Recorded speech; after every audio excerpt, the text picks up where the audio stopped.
You got those cool gangster Peppa Pig? Hey guys, it's MySoPods and more with me. I hope everything is going well with you and you're taking care of yourselves and the ones you love. I apologize for this video looking like this, but this part is not important. This video I'm going to be posting is from February, I believe 9th, 2022, during COVID, and it was when I went to a food pantry for veterans and ended up talking to specifically that day 2 veterans, and they let me record the conversation, which I think is important because these are veterans from different eras before me. So with that, I do want to mention, I believe I visually put it on there, but it's just funny going back to even 2022 and how much I have my GoPro that sucks and I hate it. But I have my Canon on me and the GoPro, and I'm switching back and forth because imagine that, even indoors, the GoPro overheats. And at one point, my point is, there's, I want to say something like a 20-second or a minute overlap where, and I don't think it was anything of massive substance, it was just kind of casual conversation, but my point is at one point, the GoPro overheated and I did not notice it. So other than that, I hope you enjoy this, and if this is something you're interested in seeing more of, let me know, because I can reach out and do this again. So I hope everything's going well with you, you're taking care of yourselves and the ones you love, and go easy.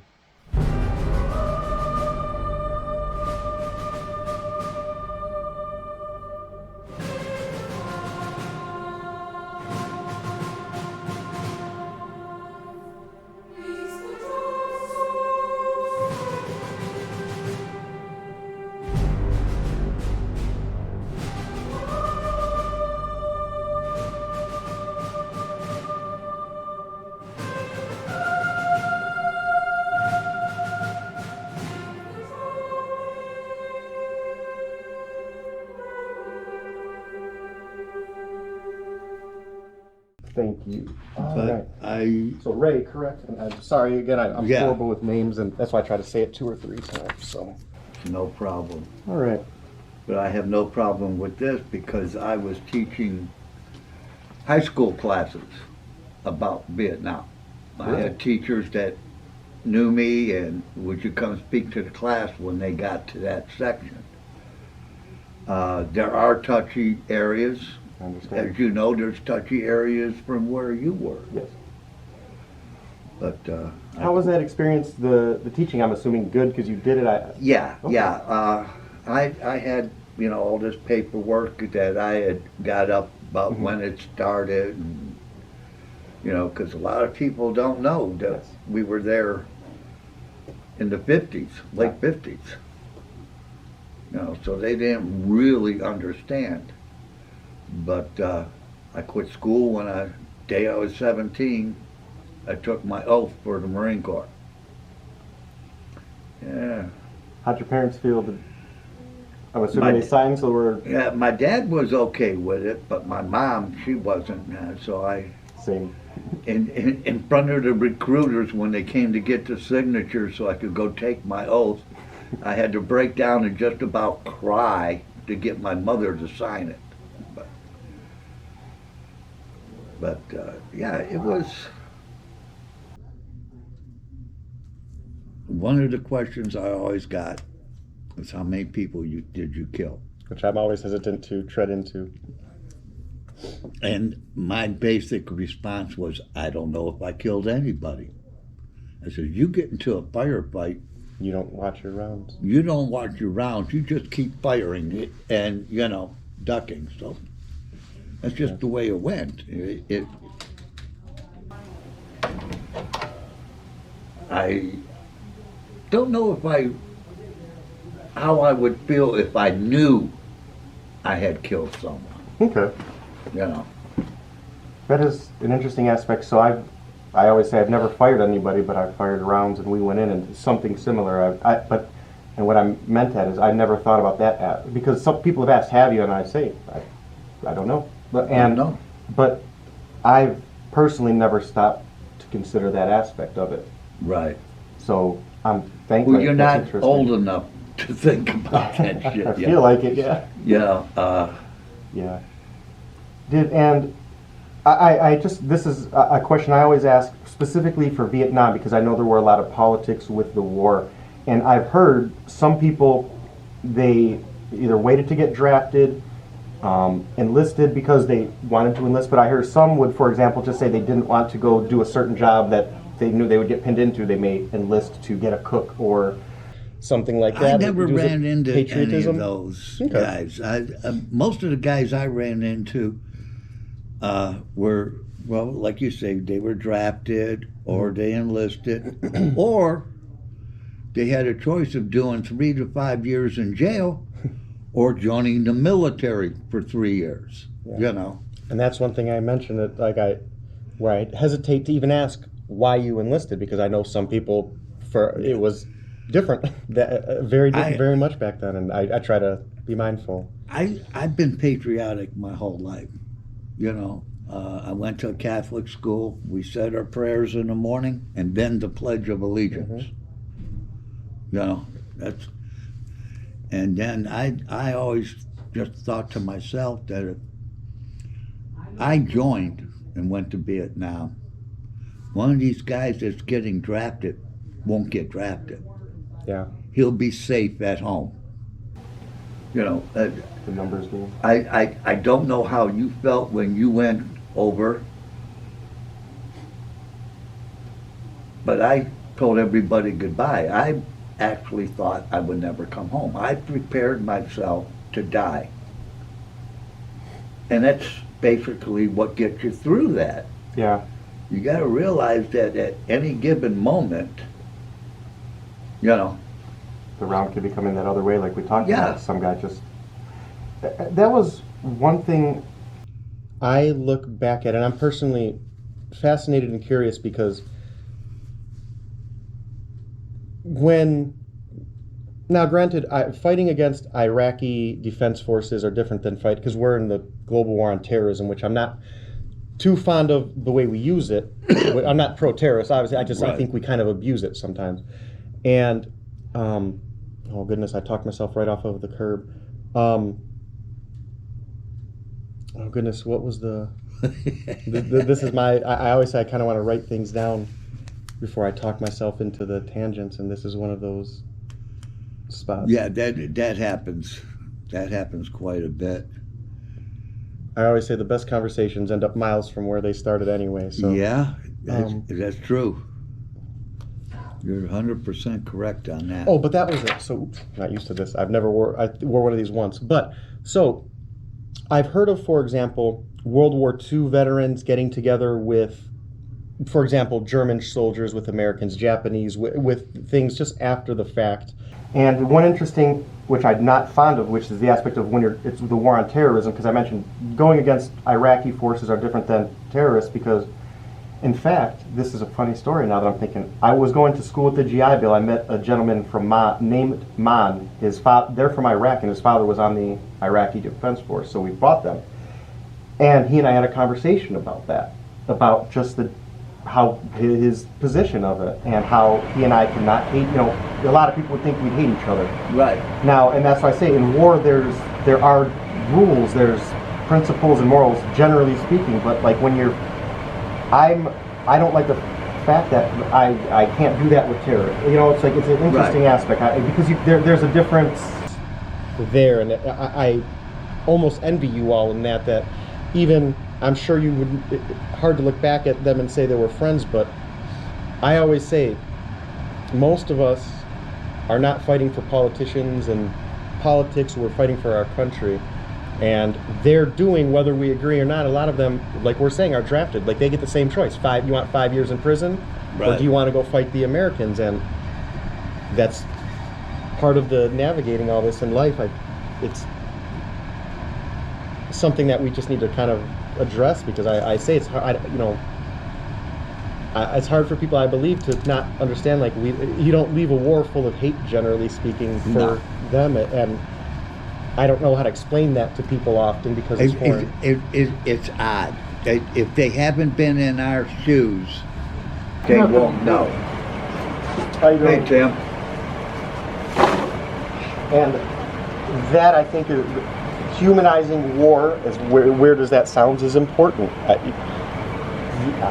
I can't explain it another way. My wife is very church oriented. Okay. I'm not. I believe in all religions. You're all right. You know, they went to this one church. They got to rent 2 rooms in this bigger church. Okay. Well, it was all Vietnamese. I walk in wearing this, and I had older people my age coming up. Welcome home.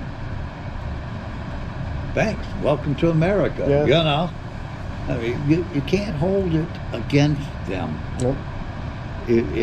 They done what their country asked, and that's what you're supposed to do. Yes. You may not like it. The costs of war. I have a philosophy. I just kind of took in that, like, if you're approaching war, you dedicate everything you can to it, because you lose a war even when you win it.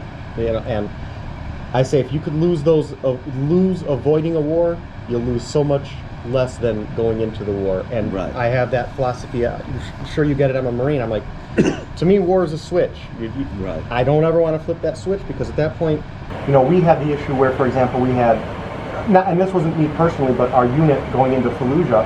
So and I'm going to paraphrase, they say, you know, we're going to come take Fallujah. So basically, you know, if you're a terrorist and you want to fight us, be there. And right before we're about to go in, they're like, by the way, you guys can't use grenades. And like, we just told them to fortify, and that we're going to go in there, and now you're telling us, some guy in Washington, that what we shouldn't be doing here. That kind of thing is what a lot of people don't appreciate. And now we're in a position where if I throw a grenade and kill that guy who's literally waiting there to kill me, I may get court-martialed for that. Right. And Right. those are the politics of war, which I understand. I think they hindered Vietnam a lot, with the politics of it. I and the think media they of it. hinder all war. Yes. You got guys back in D.C. that couldn't even make it in the Boy Scouts are telling you how to fight a battle. Yes. And not from the battle. No, From here. from here. Yes. And I have a question. We have what I call the social media generation. I'm not a big fan of it. I try to detach myself from it. But and again, this is just my opinion, that today I believe social media has made it to the point where, and I'm going to say hypothetically, I don't have to be patriotic to you. I don't have to help you. I just go on social media and say I'm a patriot. I heart Veterans Day. I do all these things. I love veterans. And I ask people, well, what have you actually done for a veteran? Most of them have done nothing. And that's what I tell them, because no homeless veteran, no hungry, starving veteran, no financially, no alone veteran ever said, man, I just feel better because this person said this thing someplace that has nothing, like no bear. But the people think, and I want to balance it, because I do believe people want to and think that's helping us. I don't think they say, I'm going to do this just so I don't have to do anything, but I think in essence that's what they're doing. A lot of people are. But like this organization here, they get a lot of help from the outside. You know, they got Myers sends food to us to give. I got my first the food pantry thing, and I was floored. I was not expecting. Yeah, they're great here. I don't usually get it because I'm okay. But anything helps when you need it. Say Yeah. when you need it. I had to come in a few months ago. I got Gary on the side. He's the president. Okay. I said, Gary, I don't need any canned goods, none of that kind of crap, but I could use some meat. You know, Yeah. I was running through a rough patch, and We're building back better though, right? yeah. I just wanted to put it back together the way it was before he got in there. Yes. And I was not, obviously I didn't vote for him, I voted for Trump, but I am I didn't surprised. vote for either one. I voted for myself. The I haven't last got that 3 yet. elections, I've had a write-in. Maybe I'll write you. I'll get your information. You'll get 2 votes this next one. But yeah, I am surprised at how bad he's doing. I didn't expect things to be this bad. I could, I hear all the time now. So I can't get vaccinated. I'm not supposed to wear masks by my doctor. I don't mind, but I hear on the one side of the news is we have more treatments, better treatments, more testing, more early signs, all these things, more people vaccinated, more kinds of vaccinations, all these different things. So I'm thinking, okay, so now we should start relaxing. And then I watch the press briefings in here. No, we need more masks. We need to make more mandates. We need to also target this group who now we're saying. I feel as if Biden says we come to a crossroad. If we have all these truckers and we're having trucker issues, we need more truckers. So the logical solution would be to do something that either leaves the number of truckers the same or increases it. So my decision is to implement a mandate that does the exact opposite of that and removes X amount of people from that, on principle and on the fact that now you're saying, no, they can't, so, some of them either won't or can't. That's not, so you're saying we want to promote and create a more robust industry. Why would you not then implement something that does that? I tell my daughters, I could say, daughters, I love you, and you're my favorite, and you're the most important thing, and then ignore you, be mean, and those words don't mean anything. It's the actions that that show you I love you. And similarly, if you're saying you want to increase the workforce, the next step should not be to slash the workforce. Right. I say all the time, I'm not the smartest guy. I'm Polish and I'm a Marine, so I was never that smart. But I see that, and I'm like, I don't understand that aspect of it. It makes no sense. It's like the CDC let it out a couple of weeks ago. And you won't see it anymore. It went out in one Release. You don't have to wear that with me. If you don't mind, I don't thank you, care. and because I hate that I'm one of the ones that got vaccinated, but Okay. I didn't want to. But to come here, And my You heart know. goes out to, and because I know people who have but been just fighters for that. 66% of the new cases are fully Vaccinated. fucking vaccinated. I'm sorry about the F-bomb. I can either edit out or I don't care. So in fact, I keep putting it back on. I'll leave it in because Get in trouble. it sounds realistic. Yeah. Because that's the way I feel. And I don't cuss very often, so my point, if you ever generally hear me cuss, it's for something significant like Yeah, that. So yeah. similarly, I understand that because I sometimes I sit back and say I don't understand, I don't get it, because Yeah, it to me it makes no sense. I watched one senator was taking questions from people, and not just questions, but they were giving him facts that they had dug up, especially on kids now. I have my 3 and it's insane. It's affecting the hearts. Yeah, the myocarditis and all that.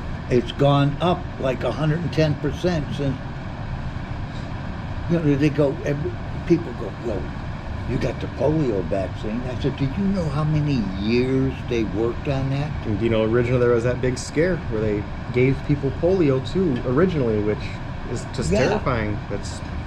And I don't know. For my issue is, so I have my doctor telling me, you don't have to wear a mask and you shouldn't wear a mask to come see me at the VA hospital. And I'm arguing with him because they make me then wear a mask to get in, and I'm sitting with him. I'm saying, I have your voicemail here, and you're telling me not to wear a mask. And what bothers me is some person in some, like we're saying, some office, some place is saying the policy in this building between you and your doctor is, I don't care about the fact that your doctor says it's better for you not to wear a mask. I don't care about that. You need to do it anyway. Right. I'm like, so why Yeah. am I even at my doctor right now? Yeah. If you're saying I need to go against my doctor's orders to see my doctor, how much sense does that make? Again, I'm not smart, but that doesn't make sense to me. You're saying, come see the person who, if he says something we're against, we're just going to overrule anyway. Yeah. It makes no sense. And people say, well, go to another. I can't afford to go to another doctor. I'm 100% disabled with my 3 kids. I go to the VA. I may be able to try to go to Ann Arbor, but that's more drive. And I'm like, the VA system is sadly leaps and bounds better than it was and it's still leaving so many veterans behind. Because as we were saying, I don't hate the government, but I believe the government by nature makes us defer our responsibilities. If I want to help homeless people, I could help homeless people, or I could pay the government and they can take half of that money for themselves and then give half of it to that guy maybe. If I want to help the needy, if I want to help single mothers, if I want to help single fathers, if I want to help veterans, I don't need to do anything. I just need to give the money to someone else. Then they better be taken. Well, then you see veterans not taken care of. So the system isn't working. No. But people, again, will say, oh, well, the VA has been a lot better since. I'm like, yeah, and look at me. I can't go there and get care. Or they tell me I have to put a mask on. And I had a cellulitis infection and almost died January 30th last year because they made me put a mask on. So again, the whole time I have my doctors telling me, don't do it, don't wear a mask, don't get vaccinated. And I have people, my family. So I went to do this. I mentioned my grandparents. Well, I don't know if I did. My grandparents, my grandfathers both passed before I was born. My grandfather on one side was in the Army, the other the Marines. I didn't know much about them.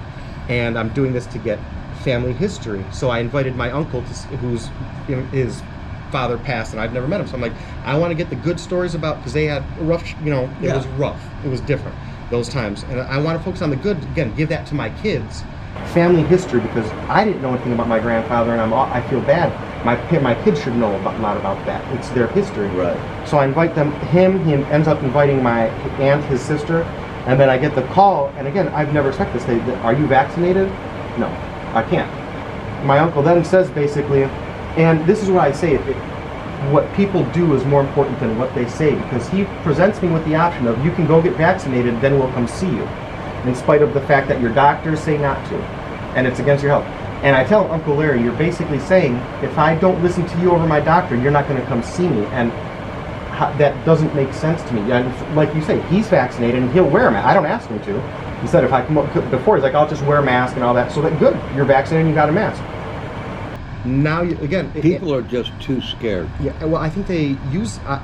What scares me is The I media found, has scared people to But death. what makes me scared more is that people, I believe, and maybe you've seen this, and I hope not, but I've had people basically use as a reason not to. Oh, I can't with the COVID, and I just think it's not that. It's that you just don't want. It's a very good reason for someone not to see someone if they don't want to, Right. and then at that point, it's socially acceptable. And if I say, well, you should see me, even though people will say you're selfish and you're not vaccinated, and like you said, I've had You're every the vaccine. Antichrist. and you and I have had so many vaccines in us from the service. It's not like we're anti-vax, you know. Jeez, oh man. And that it blows my mind that people will sit there and say, I want my kids to die because I'm anti-vax. I'm like, again, like you're saying, I don't know if it's media or lack of people. It blows me away. I don't think I should have these conversations with people, but this is the conversations. People will tell me I want to harm my kids because I don't want to inject them with something that will introduce other side effects to them. I have 3 daughters. I'm hearing things about menstrual and don't want that. No, God, no. They're not going to get that, even if they get COVID. They're probably going to go statistically not even to the hospital. They'll probably likely go get tested and not know they had it. Well, like, I don't know why, and you can correct me if I'm wrong, but why of a disease that is 97% you're fine, the only ones that were supposedly dying were the ones that had pre-existing things. And that's one of the ironies. I have those. I'm immunocompromised. I should be scared of getting, and I am, but I don't want to lock you down. Right. Because I should wear the mask and get vaccinated if you were able to. You're not able to. And if that was my informed, consensual decision, I like you said, between here and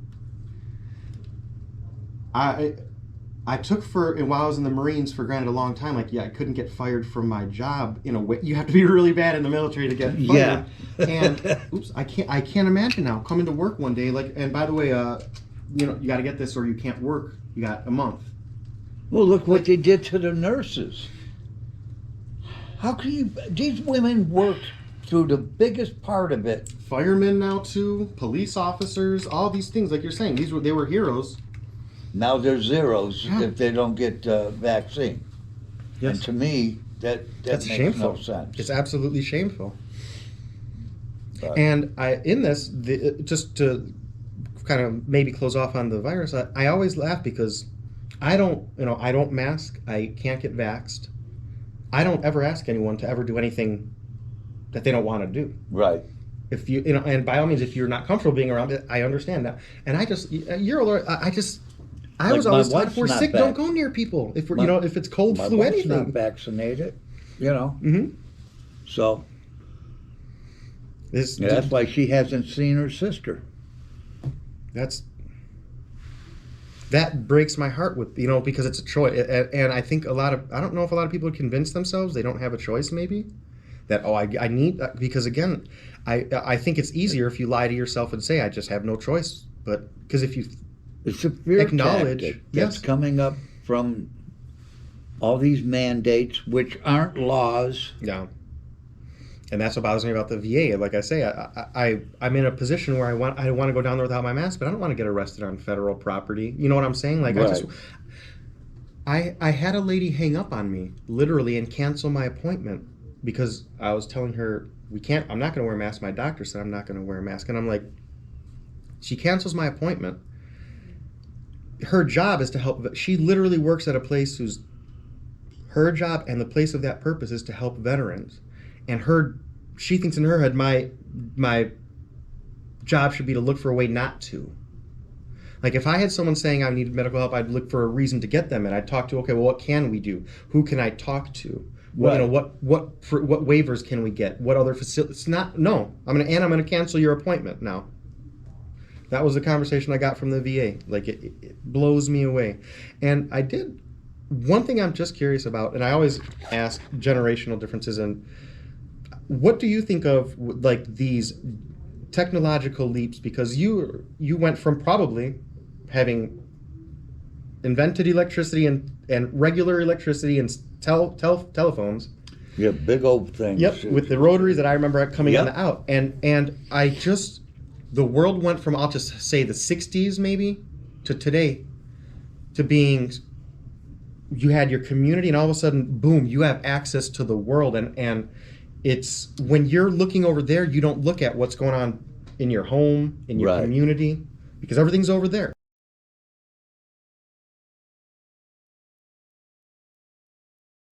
About human behavior. Betty and Veronica, Archie, you learn to correct behavior. And one aspect, I have my 3 kids, my daughters. We as parents tend to say do, and not embody what our kids. I'm saying today a lot lately that I don't want my daughters to be the singer, the actor, the movie. I want them to be like me, and seeing that, going out and doing it. And I think that's what a lot of people lack today. Everyone wants to say, they say I'm a patriot. Well, how? What have you done? And people will bristle at that and take, whereas if I say that, and they say that to me, I'll be proud to tell you why I'm a patriot and how. But we, like you're saying, this generation has become, it's instant gratification, I believe. You got it. No, I don't. And we don't see what I consider as, Probably about my car insurance again. or extended My- warranty. My student loan. I'm 73 years old. If I ain't got it paid off, but that's the thing I do about reading. I took a test, a couple of years ago, to see where you stood with knowledge. Knowledge, I love. Okay? So I take this test, it's an hour long. I take it. Results come back 2 days later.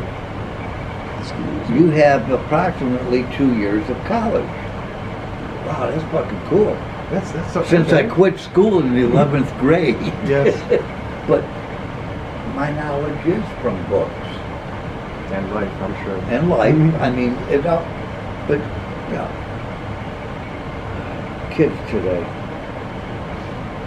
My son comes over to visit. He just moved out a few months ago. Thankfully. He comes to visit and he sits on his phone. I says, Are you texting me or something? Because you ain't said a fucking word since you've been here.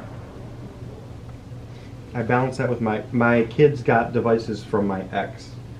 And, it's interesting, like we're talking about being the example, and that's my biggest dilemma in being divorced is my kids don't see, like I say, you can tell, but they don't see what a relationship is supposed to have been like. In my mind, I would not have gotten divorced. Now I'm better off today, but in hindsight, I kind of wish I had, because it's for the kids.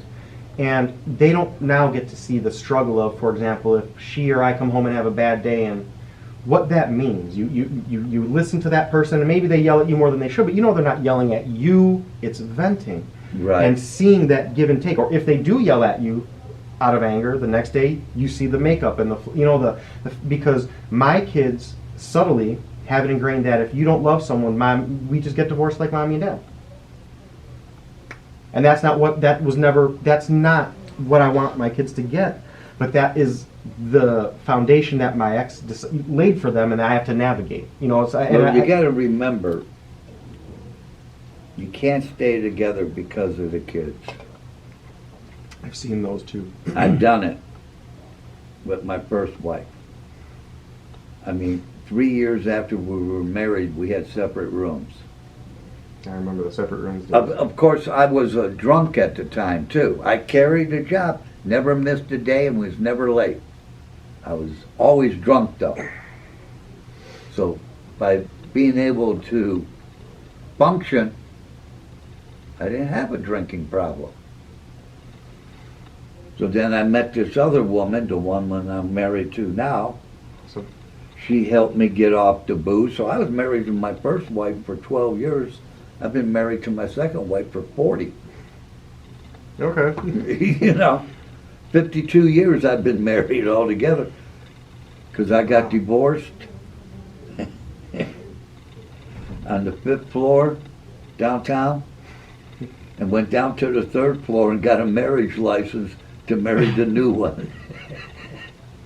We had lived together for about a year and a half. Sometimes things, like every situation is different, and I think that's a lot of what I like with this is, like I say, some people have just the most amazing situations that, if we, like I say, 5 minutes later, 20 minutes later, we get to in the conversation, because that's a interesting story for someone like me in that I'm divorced. I don't think, and I'm not moving towards it or against it, I don't think I'm ever going to end up with anybody again.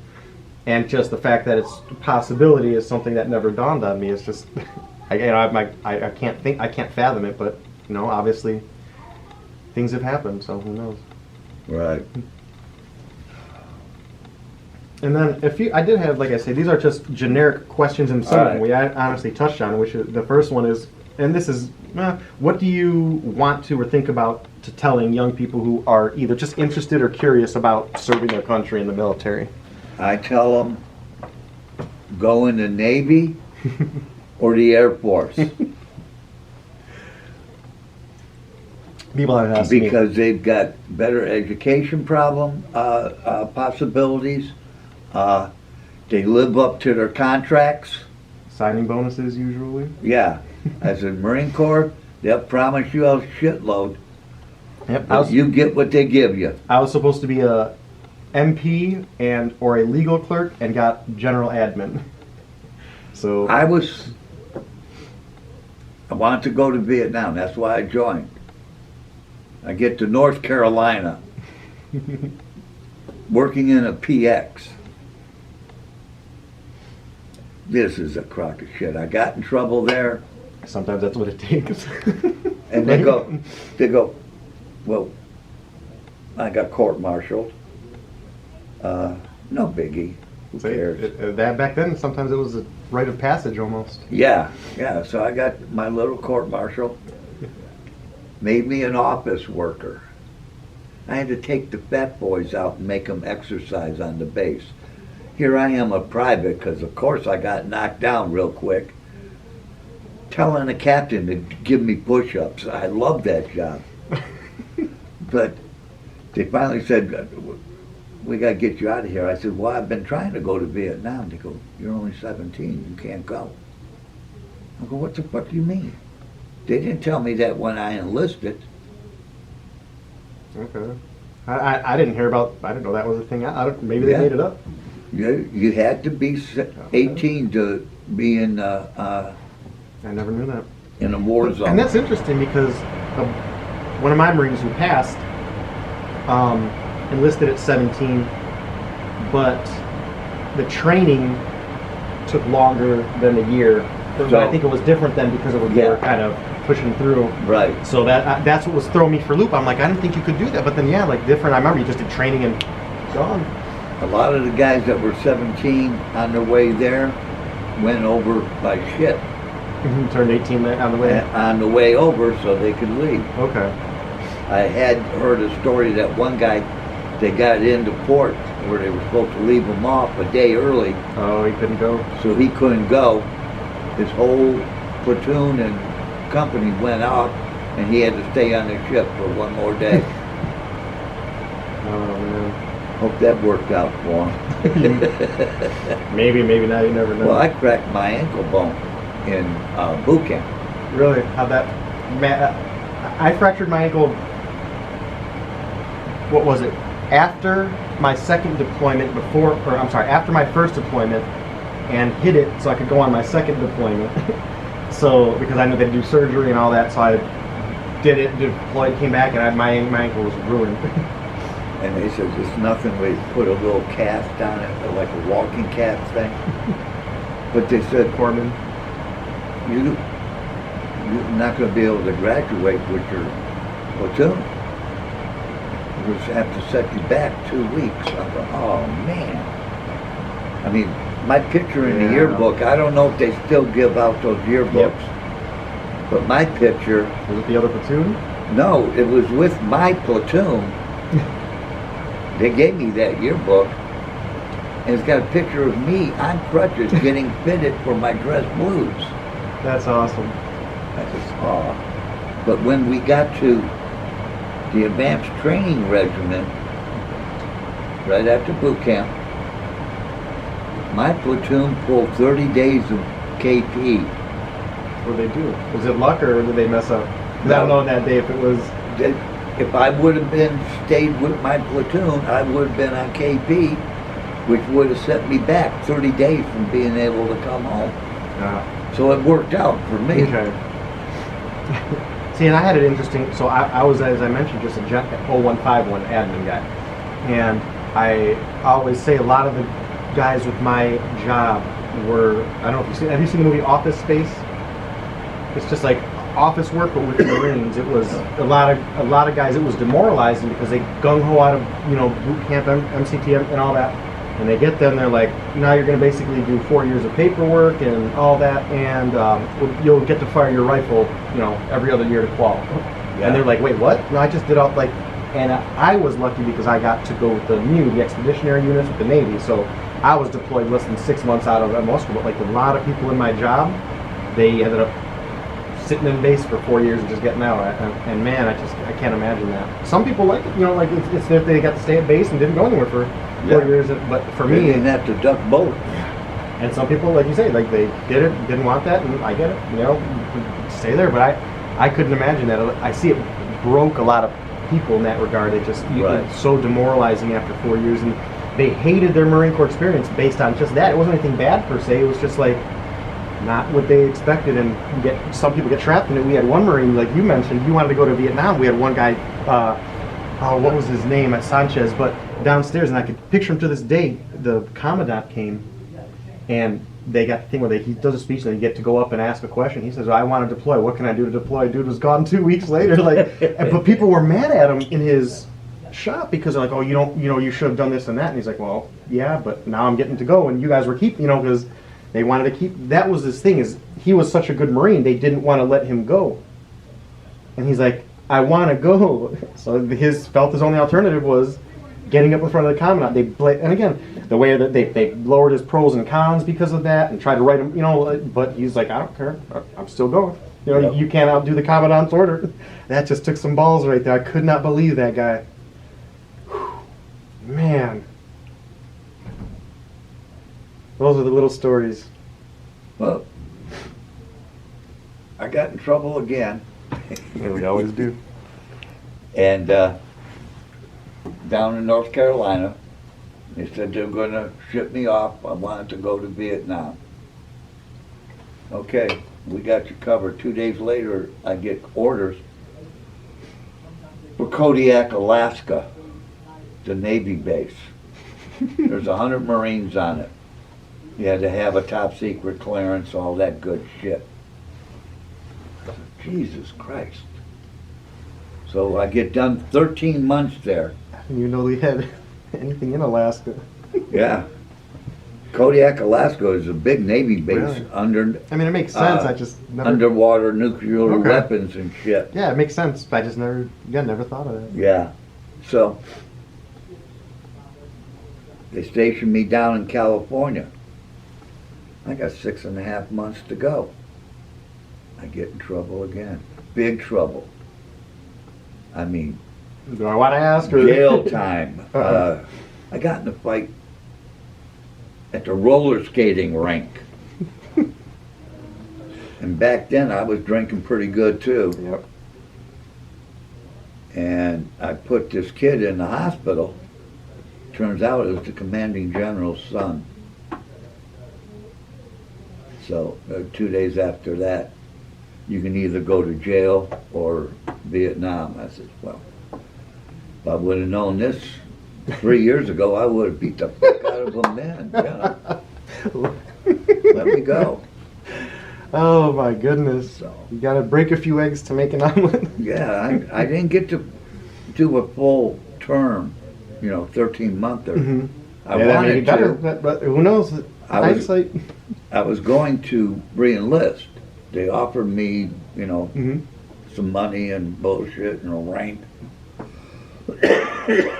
I said, sure. If I stay here, right where I'm at, to serve out the full 13 months then. He goes, no, you gotta go home for 6 months. I go, listen,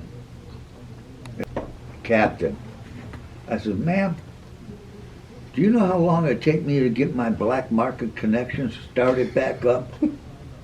Because I ran a PX People don't understand. Like, in a 40-foot trailer out on a hill. it's the economy in the military is something just in and of itself. It's Oh, God. I could sell you that camera for $5. or a 6-pack or two. Beer was a currency sometimes. Like Yeah. we're saying and if you were that Marine willing to take someone's duty, if you're not going home for Christmas, man, you could just. Oh, I had a sergeant that hated my guts from North Carolina Okay. to start with, and I run into him when I get to Vietnam. Small He's the one- world of Marines. Gets me out on this hill in the jungle.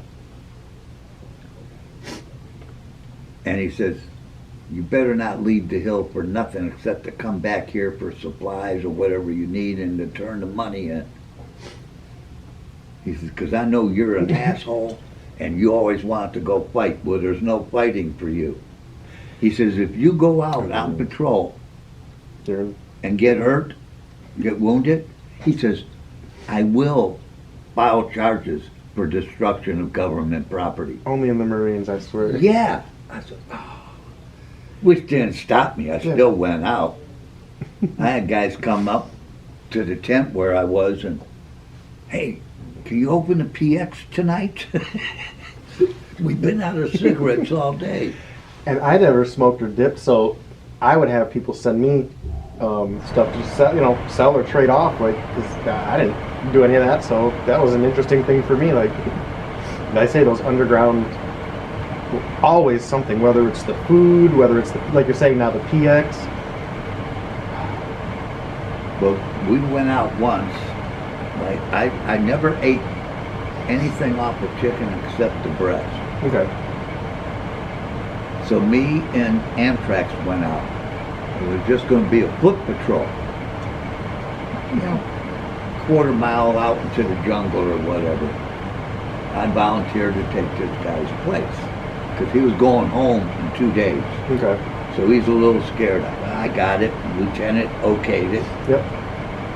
But we got surrounded by NVA. we've only got like 9 guys out there. So we just buckled under and stayed, but we stayed hidden for 3 days. Goose went back, we got up and boogied back. And I says, and we're starving to death, I know. 'cause we didn't take nothing with us. hey, just going on a patrol and a watch, yeah. Yeah. So I said, listen, I'm going to the mess hall to see what I can get for us. So I went into my storage area. I got a case of pretzels and a case of potato chips. They came in 1-pound cans. I took them down and pounded on the back door.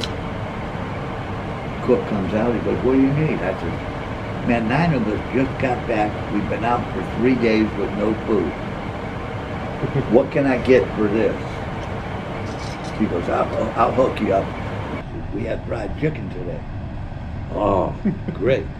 Just give me whatever you want, but can you make sure there's at least 2 breasts? He goes, can't do.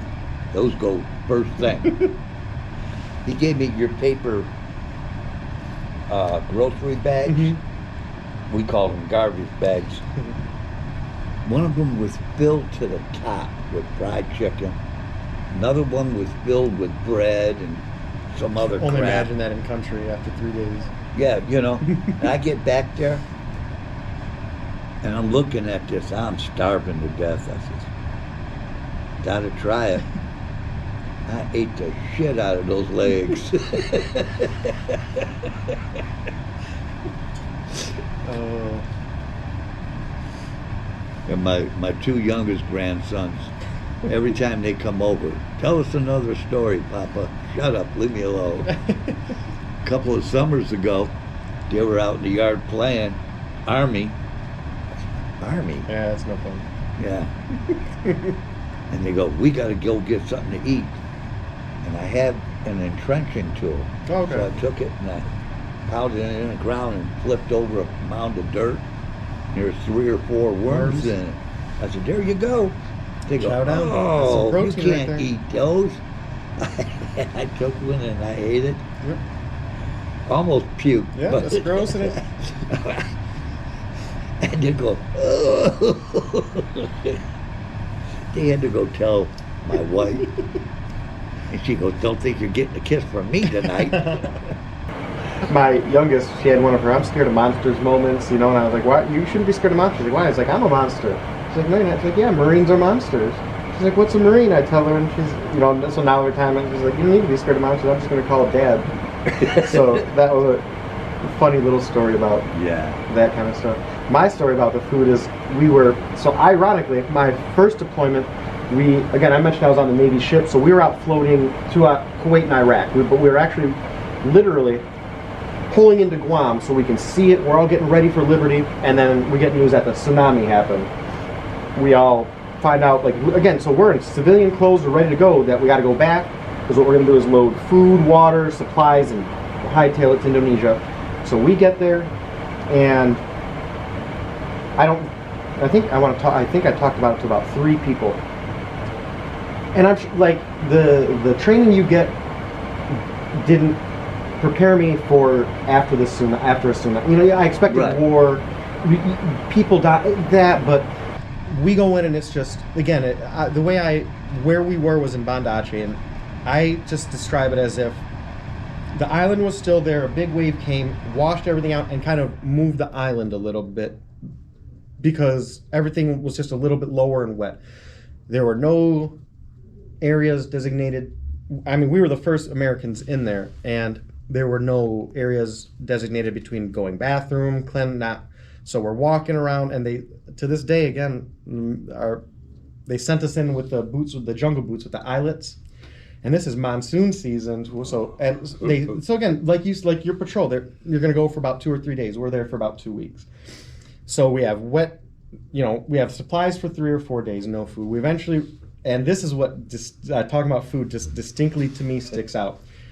Where we were going, there were a lot of Muslims, and they don't eat pork. So what we did to try to help them, because we're going to give them food, is we took the jambalaya and pork rib MREs, which had pork, and took it for us and gave them all the other food. So for those days all we were eating was well, and I hate pork rib to this day because the jambalaya was okay. He won it in a bet, so I had to eat the pork rib. So I hate the pork rib MREs.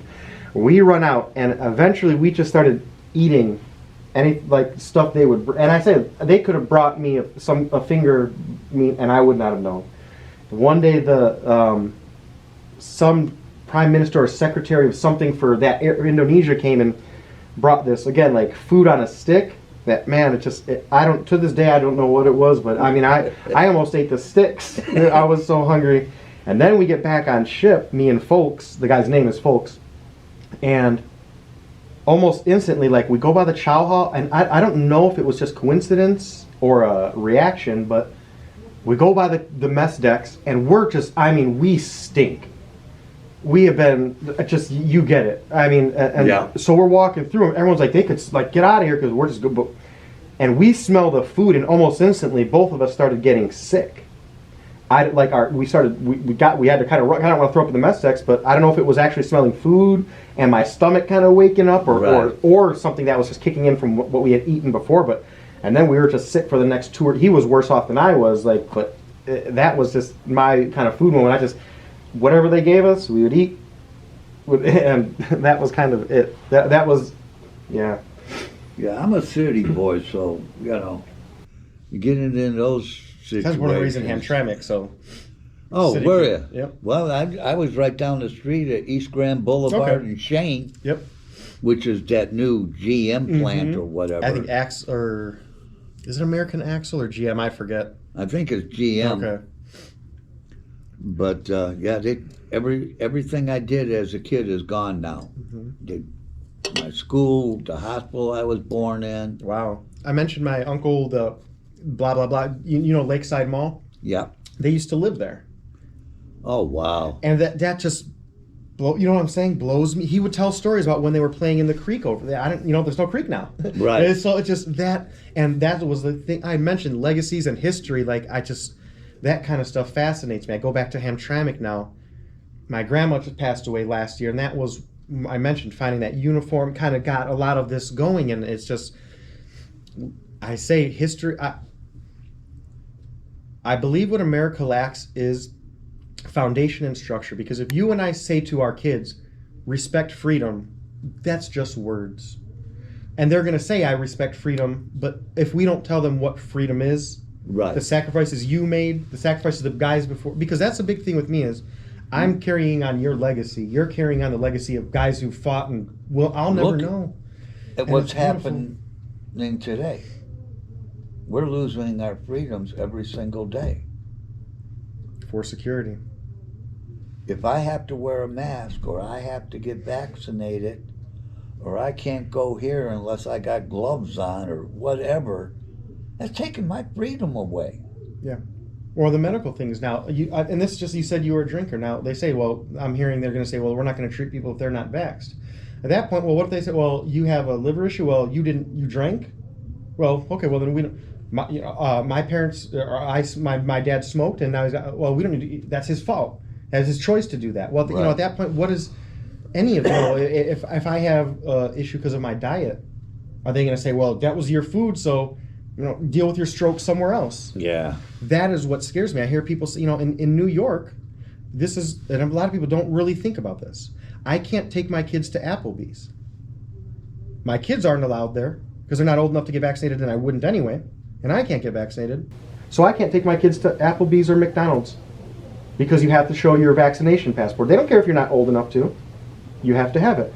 And I watched a video of a kid, police and staff walking up to a family and asking a kid at a table for his vaccine passport, and he's not vaccinated. They kick him out at the threat of arrest. The family just eating.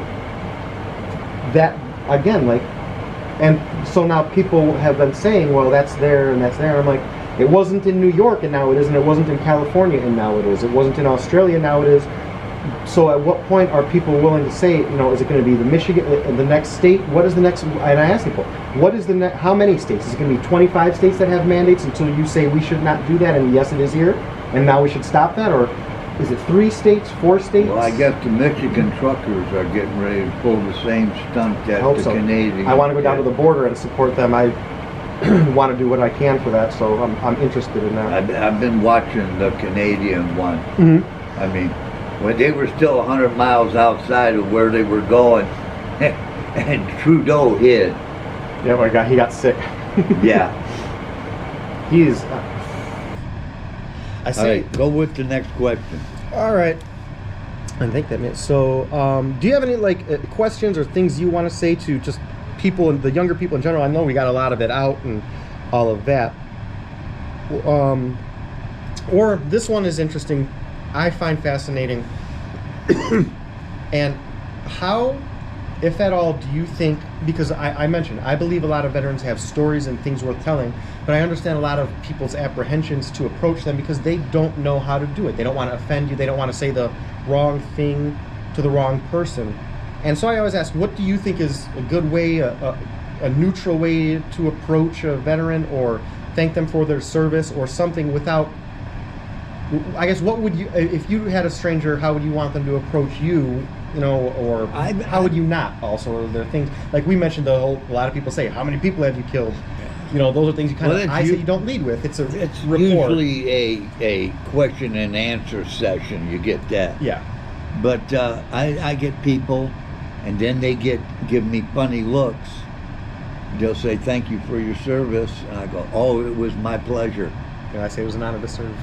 No, I don't even go there. I make them think I'm nuts because it's a pleasure to shoot at people. That's what I told my sons growing up. Why'd you join the Marines? I said, because I go to jail if I shot at people here. Yep. And get paid to do it and get paid to do it right. I mean, that was the wrong thing to be telling kids. But, they were too young to realize it was, for your country. Yeah. Mm-hmm. But I just don't like the way they end wars. Like Afghanistan, they left so much stuff there. Yeah. Left people, left supplies, left money. They go, well, everything. Trump had the same thing. No, Trump had a plan. You recede back. Destroy what you can't take with you. Recede back. Destroy what you can't take with you.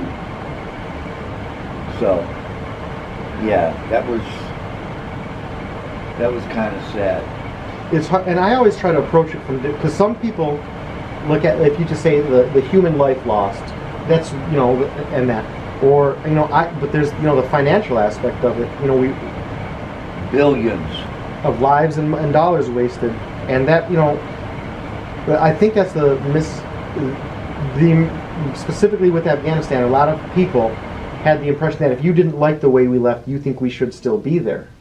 And no, not liking the way we left.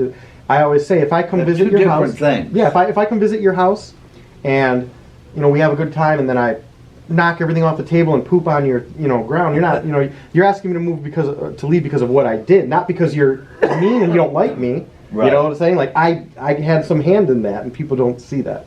Yeah.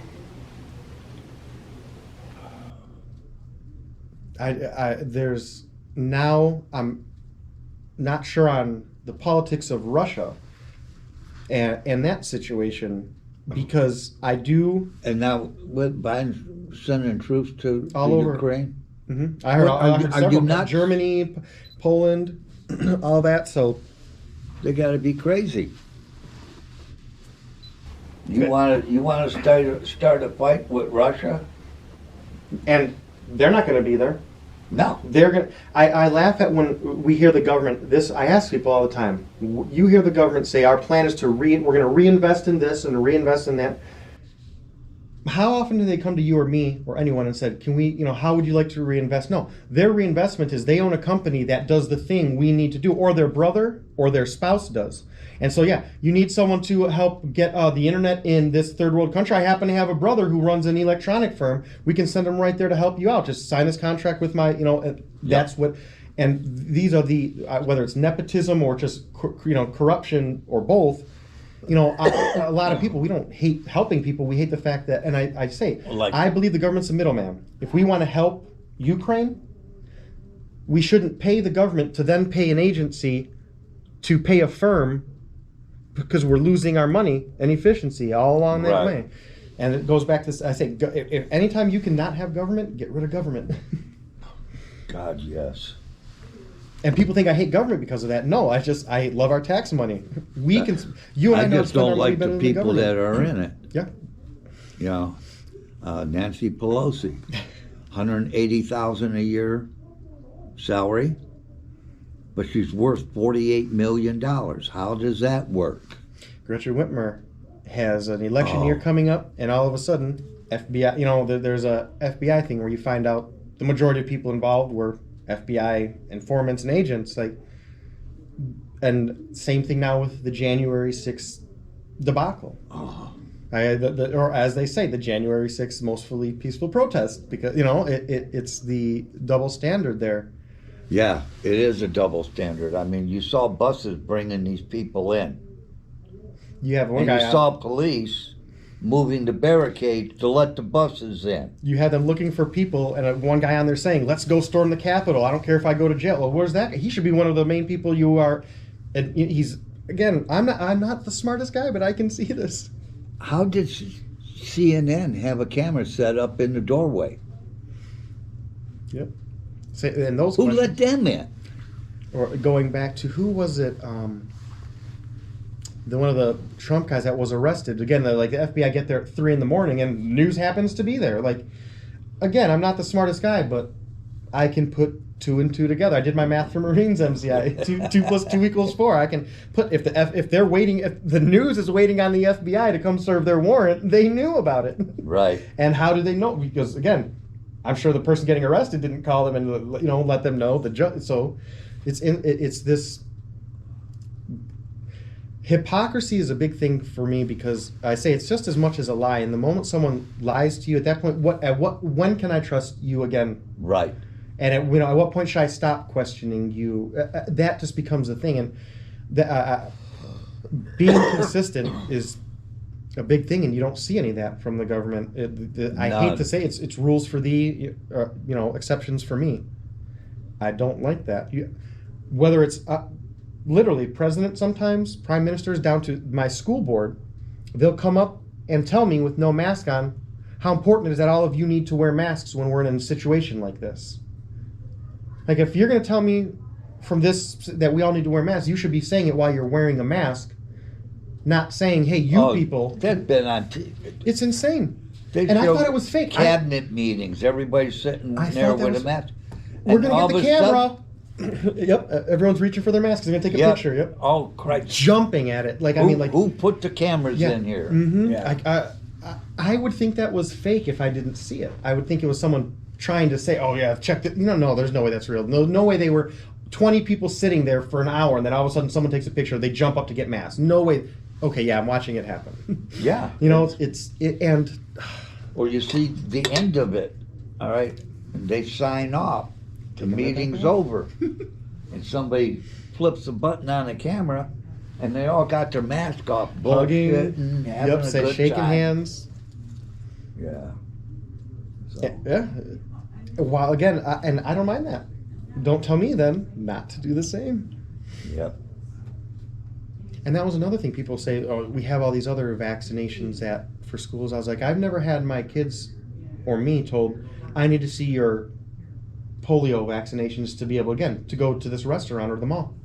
Right. Never had that before. So, what time is it, by the way? I know you guys close at 2. 12:30. Oh, okay. And I'm running out of battery.